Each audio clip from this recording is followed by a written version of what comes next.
कृत्य नरं चैव नरोत्तमं देवीं सरस्वतीं व्यासं ततो जयमुदीरये स्वस्त्यस्तु सतां हरिः ॐ पराशरं मुनिवरं कृतपूर्वाह्निकक्रियं मैत्रेयः परिपप्रच्छ प्रणिपत्याभिवाद्य च स्वस्त्यस्तु सताम् अतिथिर्यस्य भग्नाशो गृहात् प्रतिनिवर्तते स वै ततस्मै दुष्कृतं दत्त्वा पुण्यमादाय गच्छति 68ನೇಯ ಶ್ಲೋಕ.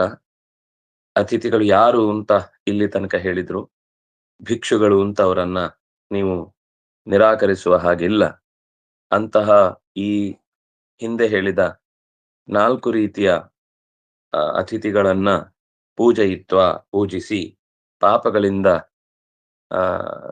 ದೂರಕ್ಕೆ ಚದುರುತ್ತಾರೆ. ಪ್ರಧಾನವಾಗಿ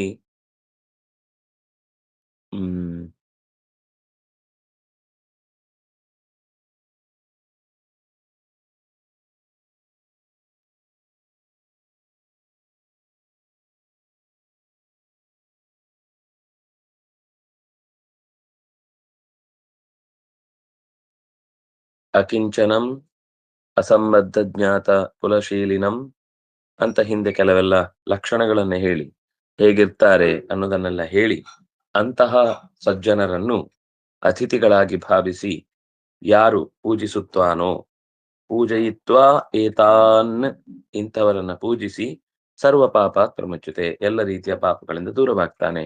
ಒಂದು ವೇಳೆ ಅತಿಥಿರ್ಯಸ್ಯ ಭಗ್ನಾಶಃ ಗೃಹಾತ್ ಪ್ರತಿನಿವರ್ತತೆ, ಯಾರ್ದು ಮನೆಗೆ ಒಬ್ಬ ಬಂದ,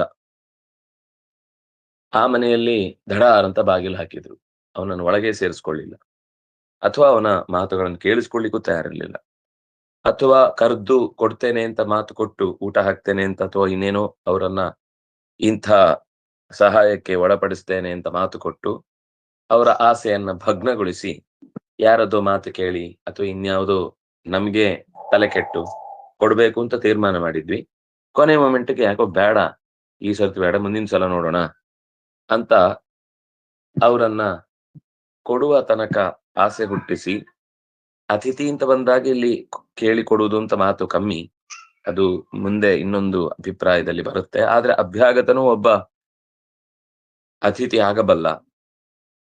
ಅಂದ್ರೆ ನಮ್ಗೆ ಗೊತ್ತಿರ್ತಾನೆ ಹೌದು, ಆದ್ರೆ ಇವತ್ ಬರ್ತಾನೆ ಅಂತ ಗೊತ್ತಿರ್ಲಿಲ್ಲ, ಇಲ್ಲಿ ಯಾರಕ್ಕೋ ಬಂದಿದ್ದ ಅಂತ ಅವನನ್ನು ಕರೆದ್ವಿ ಅನ್ನುವ ಅರ್ಥದಲ್ಲಿದ್ದಾಗ್ಲೂ ಕೂಡ ಅವನ ಅತಿಥಿ ಆಗ್ತಾನೆ. ಅಂಥ ವ್ಯಕ್ತಿಯನ್ನ ಒಂದು ವೇಳೆ ಮನೆಗೆ ಕರೆದು ಭಗ್ನಾಶಃ ಅವನ ಆಸೆಯನ್ನ ಭಗ್ನಗೊಳಿಸಿ ಗೃಹಾತ್ ಪ್ರತಿನಿವರ್ತತೆ ಮನೆಯಿಂದ ಅವನು ಹೊರಟು ಹೋದ ಅಂತಂದ್ರೆ, ಮನೆಗೆ ಹೋಗುದು ಅಂತೇನಲ್ಲ, ಇನ್ನೆಲ್ಲೋ ಯಾವುದೋ ಒಂದು ತೀರ್ಥಕ್ಷೇತ್ರದಲ್ಲಿ ಕರೆದು ಅವರನ್ನ ಸನ್ಮಾನ ಮಾಡ್ತೇವೆ ಅಂತ ಅನ್ಕೊಂಡು ಆಮೇಲೆ ನಾವು ನಾಪತ್ತೆ ಸಿಗುದೇ ಇಲ್ಲ, ಅವ್ರ ಕೈಗೆ ಅವರಲ್ಲಿ ಬಂದು ಕಾಯ್ತಾ ಇರ್ತಾರೆ ನಮ್ಮನ್ನ ಅಂತ ಯಾವುದೋ ಒಂದು ರೀತಿಯಲ್ಲಿ ನಾವು ಯಾವ್ದಾದ್ರು ಒಂದು ಜಾಗದಲ್ಲಿ ಏನಾದ್ರೂ ಒಂದು ಸತ್ಕರ್ಮ ಮಾಡ್ತೇವೆ ಅಂತ ಅಂದುಕೊಂಡದ್ದನ್ನ ಬಿಟ್ಟು ಬಿಟ್ರೆ ನತಸ್ಮೈ ದುಷ್ಕೃತಂ ಸತಸ್ಮೈ ದುಷ್ಕೃತಂ ದತ್ವ, ಯಾರ ಆಸೆಯನ್ನ ಭಗ್ನಗೊಳಿಸ್ತಾರೋ ಆ ವ್ಯಕ್ತಿಯ ಏನೇನೋ ಹಿಂದಿನ ದುಷ್ಕೃತಗಳಲ್ಲಿ ಇರ್ತಾವಲ್ಲ, ಅದೆಲ್ಲವೂ ಯಾರು ಭಗ್ನಗೊಳಿಸಿದ್ನೋ ಅವನಿಗೆ ಹೋಗಿ ಸೇರುತ್ತೆ. ಅದರಿಂದ ಎಷ್ಟೋ ಸರ್ತಿ ಯಾರಾದ್ರೂ ನಾವು ಒಳ್ಳೆ ಕೆಲಸ ಮಾಡಿದ್ದಕ್ಕೆ ನಮ್ಗೆ ಅವರು ದುಡ್ಡು ಕೊಡ್ಲಿಲ್ಲ ಅಥವಾ ನಮ್ಮ ಕರ್ತವ್ಯವನ್ನ ಪರಿಗಣಿಸ್ಲಿಲ್ಲ, ಒಂದು ಒಳ್ಳೆ ಮಾತು ಹೇಳಲಿಲ್ಲ ಅಂತ ನಾವು ಇದಕ್ಕೆಲ್ಲ ತಲೆ ಕೆಡಿಸ್ಕೊಳ್ಳಿಕ್ಕೆ ಇಲ್ಲ.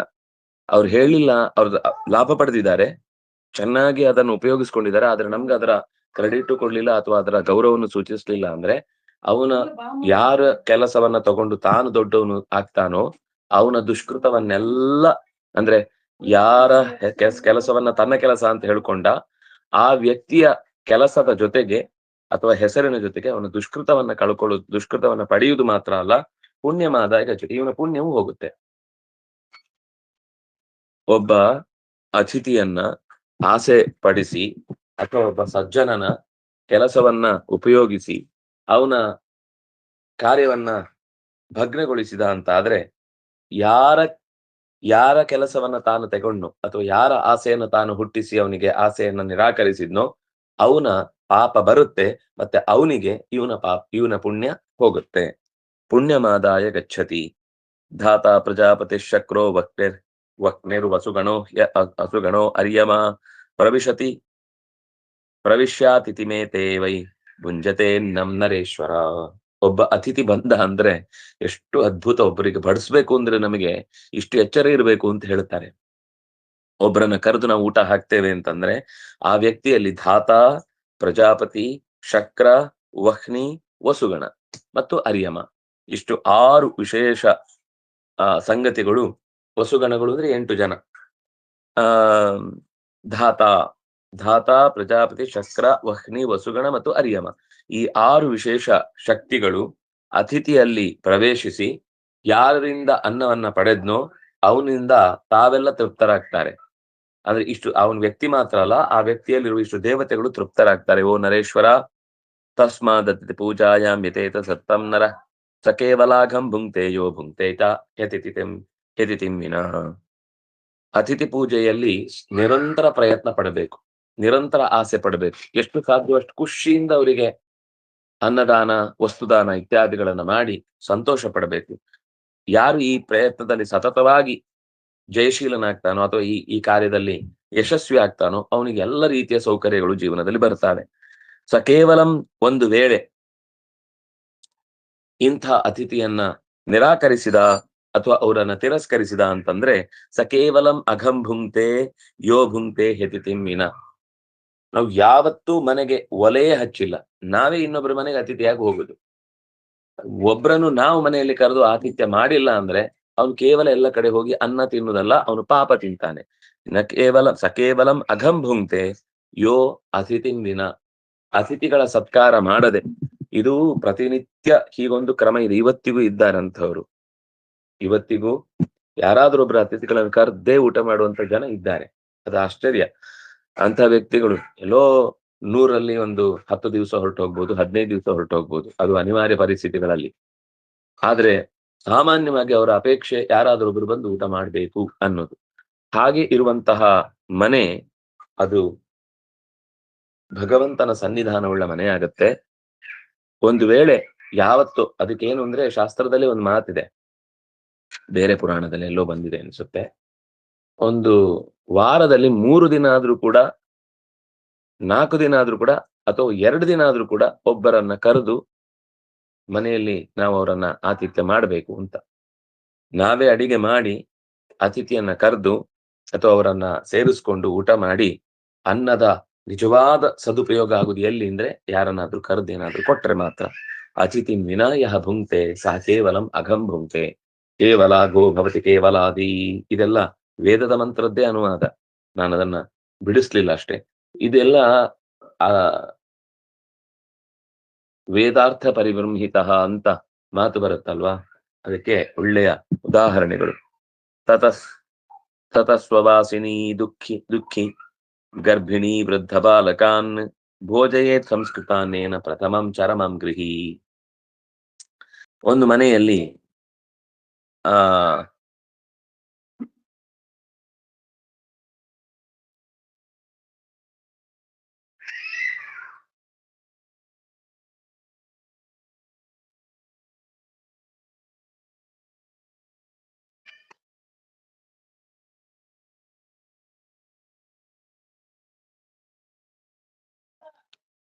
ಯಾರಾದ್ರೂ ಅಂದ್ರೆ ಯಜಮಾನನಾಗಿ ಹೇಳ್ಬೇಕಾದದ್ದು, ಒಬ್ಬ ಯಜಮಾನನಾಗಿ ಸ್ವವಾಸಿನಿ ಯಾರಾದ್ರೂ ಇದ್ರೆ, ಸುವಾಸಿನಿ ಅಂತಾನೂ ಕರೀತಾರೆ, ಸ್ವವಾಸಿನಿ ಅಂತಾನೂ ಕರೀತಾರೆ. ಯಾವ್ದಾದ್ರೂ ಮುತ್ತೈದೆ ಹೆಣ್ಣು ಮಗಳು ಮನೆಯಲ್ಲಿದ್ರೆ, ಆಮೇಲೆ ದುಃಖಿಯಾದ ಯಾವ್ದಾದ್ರೂ ಕನ್ಯೆ ಇದ್ರೆ, ಅಥವಾ ಗರ್ಭಿಣಿಯಾದ ಸ್ತ್ರೀ ಇದ್ರೆ, ಅಥವಾ ವೃದ್ಧೆಯಾದ ಹಿರಿಯಳಿದ್ರೆ, ಅಥವಾ ಸಣ್ಣ ಮಕ್ಕಳಿದ್ರೆ, ಅದು ಹುಡುಗಿ ಆದ್ರೂ ಸರಿ ಹುಡುಗ ಆದ್ರೂ ಸರಿ, ಇಷ್ಟು ಜನನ್ನ ಮೊದಲು ಸಂಸ್ಕೃತ ಅನ್ನೇನ ಭೋಜಯೇತ್. ಈ ಕ್ರಮ ಕೆಲವು ಕಡೆ ಇದೆ, ಆದ್ರೆ ಕೆಲವು ಕಡೆ ಈಗ ಅದರ ಕಲ್ಪನೆ ಬಿಟ್ಟು ಹೋಗಿದೆ. ಯಾಕೆ ಅಂದ್ರೆ ಇದೆಲ್ಲ ಅಧ್ಯಯನದಲ್ಲಿ ಇಲ್ಲದೆ ಇರುವುದ್ರಿಂದ. ಮನೆಯಲ್ಲಿ ಗೃಹಿ ಯಜಮಾನನಾದವನು, ಯಜಮಾನನ ಮಡದಿ ಮತ್ತು ಯಜಮಾನ ಇವರು ಇಷ್ಟು ಜನರನ್ನ ಮೊದಲು ಊಟಕ್ಕೆ ಹಾಕಿ ಆಮೇಲೆ ಯಜಮಾನ ಊಟಕ್ಕೆ ಕೂಡ್ಬೇಕು. ಭೋಜಯೇತ್ ಸಂಸ್ಕೃತ ಅನ್ನೇನ ಪ್ರಥಮಂ, ಅವರಿಗೆ ಪ್ರಥಮಂ ಭೋಜಯೇತ್, ಚರಮಂ ಗೃಹಿ, ಯಜಮಾನ ಕೊನೆಗೆ ಅವರನ್ನೆಲ್ಲ ಕೂಡಿಸಿ ಊಟ ಮಾಡಬೇಕು ಅಂತ. ಹೀಗೆ ಆತಿಥ್ಯದ ಹಿನ್ನೆಲೆಯನ್ನು ಹೇಳುವಾಗ ಯಾರಾದ್ರೂ ರಕ್ಷಿತಳಾಗಿ ಇರುವ ವಿವಾಹಿತ ಸುವಾಸಿನಿ, ಯಾರ್ದೋ ನಮ್ಗೆ ಗೊತ್ತಿರೋರು ಬಂದ್ರು, ಆಗ ಅವರನ್ನ ಮೊದಲು ಕೂಡಿಸ್ಬೇಕು. ಅಥವಾ ಯಾರಾದ್ರೂ ಕನ್ಯಾ ಅಥವಾ ದುಃಖಿತಳಾದಂತಹ ಇನ್ಯಾರಾದ್ರೂ ಹೆಣ್ಮಗಳು ಅಥವಾ ಗರ್ಭಿಣಿ ಅಥವಾ ವೃದ್ಧ ಹೆಣ್ಮಗಳು ಅಥವಾ ಬಾಲಕಾನ್, ಅದು ಮಕ್ಕಳು ಅವರು ಆಗ್ಬೋದು, ಇವರ ಗಂಡು ಹೆಣ್ಣು ಅಂತ ಅದ್ರಲ್ಲಿ ಪ್ರಭೇದ ಇಲ್ಲ. ಅವರಿಗೆ ಊಟ ಮಾಡಿಸಿ ಆದ್ಮೇಲೆ ಯಜಮಾನ ಊಟ ಮಾಡಬೇಕು. ಅಭುಕ್ತವತ್ಸುತೈತೇಷು ಭುಂಜನ್ ಭುಂಕ್ತೆ ಸತುಷ್ಕೃತಂ ಮೃತಶ್ಚಗತ್ವಾ ತರಕಂ ಶ್ಲೇಷ್ಮಭುಗ್ ಜಾಯತೆ ನರಹ. ಇವರನ್ನೆಲ್ಲ ಹಸಿದು ಕೂಡಿಸಿ, ಒಂದು ವೇಳೆ ಯಾರಾದ್ರೂ ಒಬ್ಬ ಈ ಯಜಮಾನ ಊಟ ಮಾಡಿದ ಅಂದ್ರೆ ಅವನು ಪಾಪವನ್ನೇ ಉಣ್ತಾನೆ. ದುಷ್ಕೃತಂ ಭುಂಕ್ತೆ ಏತೇಷು ಅಭುಕ್ತವತ್ಸು ಭುಂಜನ್, ಇವರೆಲ್ಲ ಹಸಿದುಕೊಂಡು ಕೂತ ಸಂದರ್ಭದಲ್ಲಿ ಇವನು ಊಟ ಮಾಡಿದ ಅಂತಂದ್ರೆ ದುಷ್ಕೃತವನ್ನೇ ಉಂಟಾನೆ. ಅಷ್ಟೇ ಅಲ್ಲ, ಮೃತಶ್ಚ, ಸತ್ತವನು ಮಾತ್ರ ನರಕಕ್ಕೇ ಹೋಗಿ ಸಾಯ್ತಾನೆ. ಏನ್ ತಿಂತಾನೆ ಅಂತ ಶ್ಲೇಷ್ಮ ಭುಕ್, ಕಫ ವಾತ ಪಿತ್ತಗಳನ್ನೆಲ್ಲ ದೇಹದಲ್ಲಿ ಏನನ್ನು ನಾವು ದೇಹಕ್ಕೆ ಬೇಡ ಅಂತ ಹೊರಗೆ ಎಸಿತೇವೆ, ಅವನು ಅದನ್ನೇ ತಿಂದು ಬದುಕಬೇಕಾಗುತ್ತೆ ನರಕದಲ್ಲಿ. ಅವನಿಗೆ ಬೇರೆ ಊಟ ಇಲ್ಲ. ಈ ವಾತ ಕಫಗಳನ್ನೇ ತಿಂದುಕೊಂಡು ಶ್ಲೇಷ್ಮ ಅಂತಂದ್ರೆ ದೇಹದ ಒಳಗಿನಿಂದ ತುಂಬಿಕೊಂಡಂತಹ, ನಮಗೆ ದೇಹಕ್ಕೆ ಅನಗತ್ಯವಾದಂತಹ ವಸ್ತು, ಅದನ್ನೇ ತಿನ್ನುವವನಾಗಿ ಆತ ಕಷ್ಟವನ್ನು ಪಡಬೇಕಾಗುತ್ತೆ. ಅಸ್ನಾತಾಶಿ ಮಲಂ ಭುಂಕ್ತೆ ತ್ಯಜಪಿ ಪೂಯಶೋಣಿತಂ ಅಸಂಸ್ಕೃತಾನ್ನ ಭುಂಗ್ಮೂತ್ರಂ ಬಾಲಾದಿ ಪ್ರಥಮಂ ಶಕೃತ್. ಅಸ್ನಾತಾಶಿ, ಉಣ್ಣದೆ ಸ್ನಾನ ಮಾಡದೆ ಉಣ್ಣುವವ ಇದ್ದಾನಲ್ಲ, ಬೆಡ್ ಕಾಫಿ ಕುಡಿಯೋನು ಅಥವಾ ಇನ್ನೇನೋ ಬೆಳಿಗ್ಗೆ ನಮ್ಗೆ ಆರೋಗ್ಯಕ್ಕೆ ಅಂತ ಅಂದುಕೊಂಡು ಏನೇನು ಅಂದ್ರೆ, ಈಗ ಮದ್ದಿನ ದೃಷ್ಟಿಯಿಂದ ಏನೋ ತಗೊಳ್ಳೋದಿದ್ರೆ ಅದು ಬೇಗ ತಗೊಳ್ಬೇಕು, ಅಷ್ಟೊತ್ತಿಗೆ ನಮ್ದು ಸ್ನಾನ ಇನ್ನೂ ಆಗೇ ಇಲ್ಲ. ವಸ್ತುತಃ ಸ್ನಾನ ಮಾಡಿ ಮುಗಿಸಿ ತಗೊಳ್ಬಹುದು, ಕಷ್ಟ ಏನಲ್ಲ. ಆದ್ರೂ ಕೆಲವೊಂದ್ ಸರ್ತಿ ನಾವು ಬೆಡ್ ಅಲ್ಲಿ ಇರ್ತೇವೆ. ಇದು ರೋಗಿಗಳಿಗೆ ಬಿಟ್ಟು ಹೇಳಿದ್ದು. ಈಗ ರೋಗಿಗಳಿಗೆ ಸ್ನಾನ ಇಲ್ಲ, ಅವ್ರಿಗೆ ತಲೆ ಮೇಲೆ ಸ್ನಾನ ಮಾಡಬಾರ್ದು, ಕಣ್ಣಿಗೆ ಏನೋ ಆಪರೇಷನ್ ಆಗಿದೆ ಅಥವಾ ಎದೆಗೆ ಏನೋ ತೊಂದರೆ ಆಗಿದೆ, ಸ್ನಾನ ಇಲ್ಲ, ಅಥವಾ ಅವರಿಗೆ ಬೇಗ ಸ್ನಾನ ಮಾಡ್ಲಿಕ್ಕೆ ಆಗುದಿಲ್ಲ, ತುಂಬಾ ಶೀತ ಆಗುತ್ತೆ, ಇಂಥ ಸಂದರ್ಭದಲ್ಲೆಲ್ಲ ಏನಾದ್ರೂ ಒಂದು ಮದ್ದು ತಗೊಳ್ಲಿಕ್ಕಿದ್ರೆ ಅವರನ್ನೆಲ್ಲ ಬಿಟ್ಟು ಹೇಳಿದ್ದು. ಬೇರೆಯವರಿಗೆ, ಆರೋಗ್ಯವಂತ ಮನುಷ್ಯ ಅಸ್ನಾತಾಶಿ, ಸ್ನಾನ ಮಾಡದೆ ಉಂಡ ಅಂತಂದ್ರೆ ಅವನು ಮಲಂ ಭುಂಕ್ತೆ, ಅವನು ಗಲೀಜನ್ನೇ ತಿಂತಾನೆ. ಯಾಕಂದ್ರೆ ತನ್ನ ದೇಹದ ಗಲೀಜು ಹೊರಗೆ ಹೋಗದೆ, ತನ್ನ ದೇಹ ಶುದ್ಧಿಯನ್ನ ಮಾಡಿಕೊಳ್ಳದೆ ಏನ್ ತಿಂದ್ರು ಕೂಡ ಅದು ಅನರ್ಥವನ್ನೇ ತಿಂದ ಹಾಗೆ.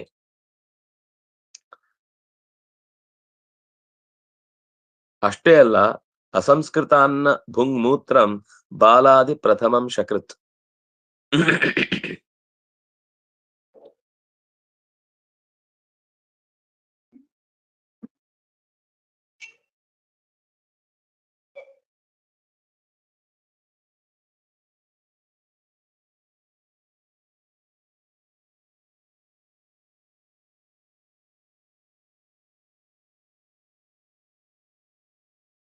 ಅಸಂಸ್ಕೃತ ಅನ್ನ ಭುಕ್, ಅವನು ಸಂಸ್ಕಾರಗೊಳಿಸದೆ ಉಣ್ಣುವನಾಗ್ತಾನೆ.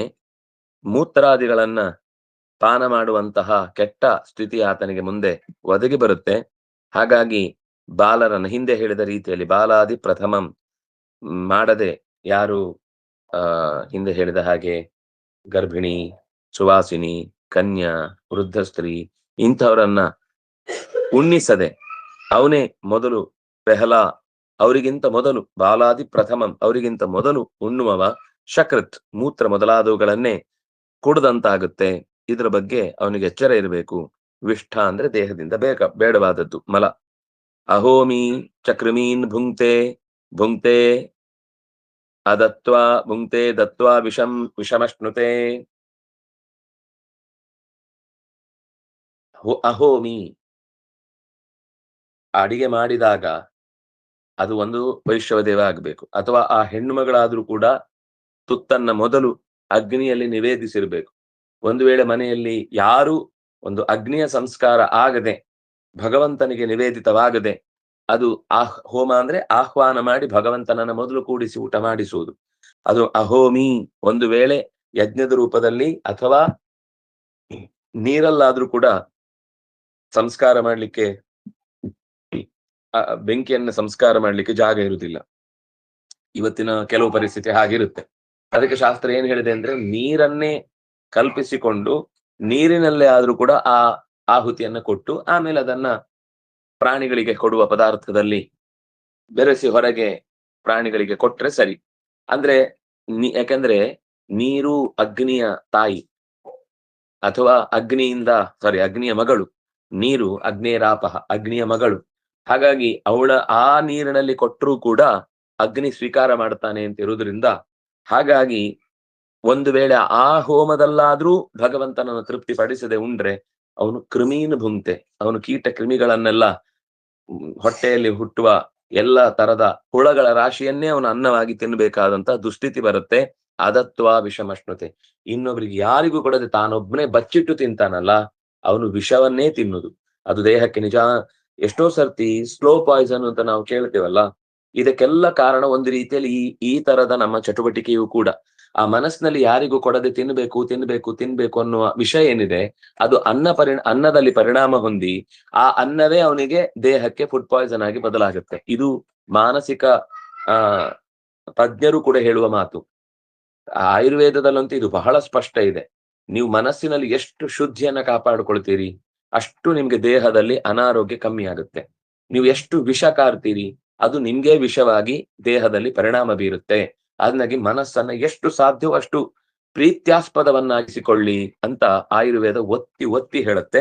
ಅದೇ ಇಲ್ಲಿ ಅದತ್ವ ಅಂದ್ರೆ ಇನ್ನೊಬ್ನಿಗೆ ಕೊಡದೆ ನಾನೇ ತಿನ್ಬೇಕು ಅನ್ನುವ ಸ್ವಾರ್ಥ ಏನಿದೆ, ಅದು ತಿನ್ನುವುದು ಅಂತ ಅನ್ನೋದು ಇಲ್ಲಿ ಒಂದು ವಿಷಯ.